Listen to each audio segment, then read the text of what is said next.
This week's video is sponsored by Redbubble, and if you want to get 15% off your next order, stick around to the end. All right, we're gonna do the Humpty Dance. Let's get into it.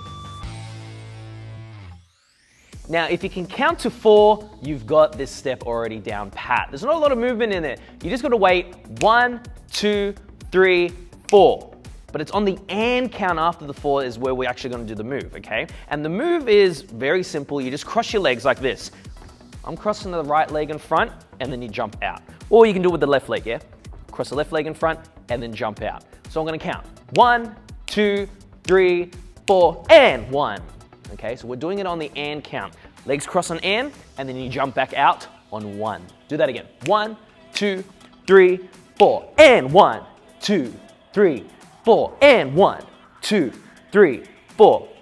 Now when we're waiting in between the crisscross, it's a little bit boring. So instead of just standing there waiting like this, you wanna bounce and get a groove going. And then you crisscross, 2, 3, 4, crisscross, 2. See the bounce, it makes it a little bit more exciting. Also, just to give it a little bit of style, when you do your crisscross, you can lean and twist. So just watch this. 1, 2, 3, 4, and 1. There's a twist there. 3, 4, and 1. There's a twist there. And 1.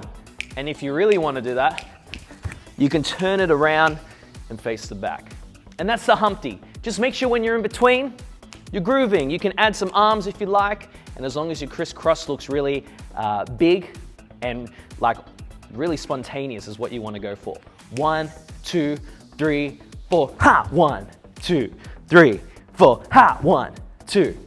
And that's how you do the Humpty Dance.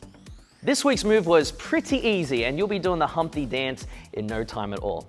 A big shout out to Redbubble for supplying me with my awesome shirt. Make sure you check out the other videos if you like what I'm wearing, and you can get 15% off your next order. All you need to use is the code on the screen in front of you and in the description below. Make sure you visit Redbubble. All right, guys, well, good luck with the moves. I will see you next week for some more moves in minutes. Catch ya.